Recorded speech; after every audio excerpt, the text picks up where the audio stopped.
Hey, welcome back to the Big Ranch Show. As always, thank you for joining me. If you could, hit that subscribe button down below and let's get right to it. Now, here's a story I bring you because it's kind of a topic that's been in the news lately, and it has to do with abuse of women. Abuse of women, as I see it, is completely, it's just not something a man should do. It's not a manly thing. It's a vile and disgusting thing, if you ask me. But this involves Keith Ellison, U.S. Representative Keith Ellison, and a man running for Attorney General for the state of Minnesota this November. Now, this is a case that's not being investigated by the Democratic Party. All in all, the Democratic Party is being almost 100% silent, minus one senator.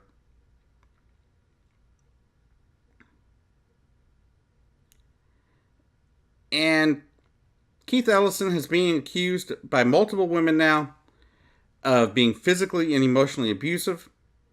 The most recent one, Karen Monahan, says that there was an argument at one point where he was being verbally abusive, which led to him grabbing her by the ankles and throwing her off a bed, and basically screaming at her, "Get the F out," and called her a bitch and this and that. And this is a man who is seen as a darling of the progressive movement. He was championed as the first Muslim to run and win election and be sworn in to the U.S. Congress. He was pushed as somebody who should be in the lead, who should be the chairman of the Democratic Party after the 2016 election. And now seeing these allegations, I am glad that he lost. I was a supporter of Ellison being the chairman of the Democratic Party, but I didn't know about these allegations. I did not know he was an abuser.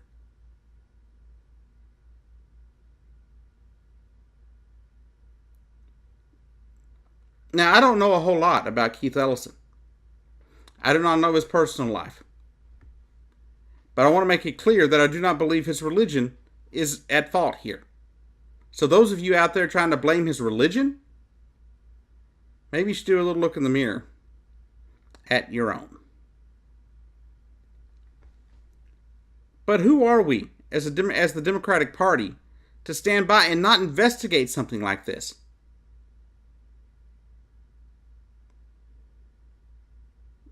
We stand by and stand idly by and let this man do what he wants with no repercussions, no investigation, no nothing, just because he denies it. But we stand here supporting the accusers of Brett Kavanaugh.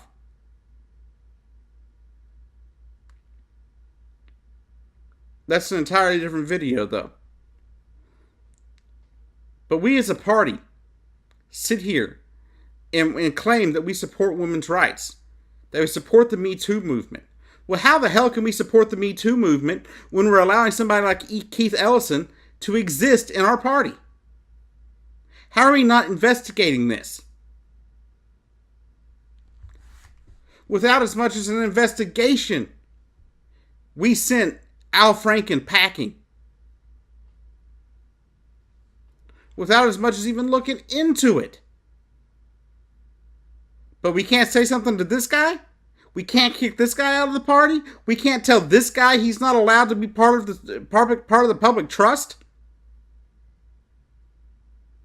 Are you kidding me?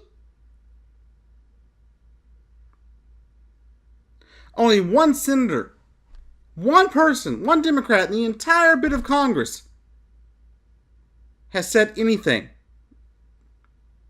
about investigating this BS. And that is one of the senators from Hawaii, Senator Mazine Hirano. She's part of the Senate Judiciary Committee, and she's from Hawaii. And she believes he should be investigated just like I do. He should be fully investigated. This thing should be completely investigated to the fullest extent. And if it is found to be true, he should be stripped of any connection to the Democratic leadership. He should be removed from the ballot this November. or he should simply concede the race to the Republican in the race. And you wouldn't believe how much of a pain it is for me to see a Republican win a race. I've said it before,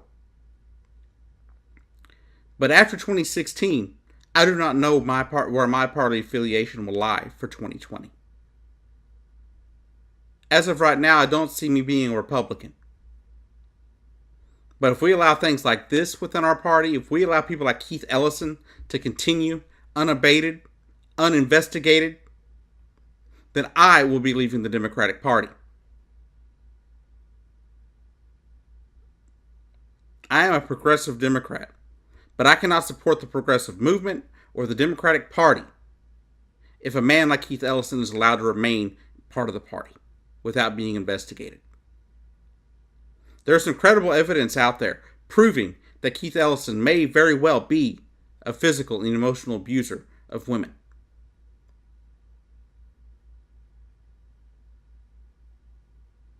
I am not going to give anybody free ride. I will not give anybody free passage when it comes to the abuse of women.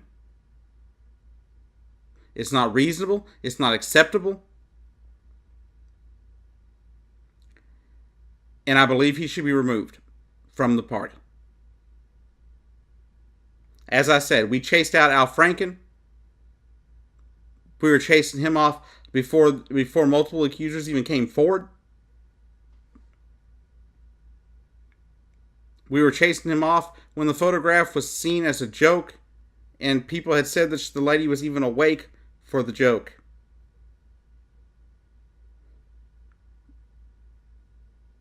But what did we do as a party with Al Franken? We believed the accuser, and we sent him packing. She said she wasn't a part of it, that she wasn't a part of any gag, that it was not supposed to happen, that she was truly asleep, and we sent him packing because he was a pervert. Well, being physically abusive is just as bad as being a pervert.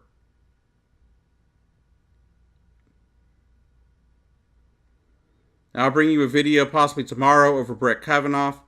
I'm trying to get as much information on that as I can. But he is under fire for now what is looking to be possibly a fourth woman coming forward claiming sexual misconduct. But how can we sit here as a party and attack Brett Kavanaugh for his past wrongdoings if we're not going to hold somebody like Keith Ellison responsible for his wrongdoings that took place as recently as December of 2017? Where's our moral high ground? Where's our moral high ground to support, the Me Too movement and the rights of women if we're going to allow somebody like Keith Ellison to exist? He should not be allowed to be in our party. He should be sent out.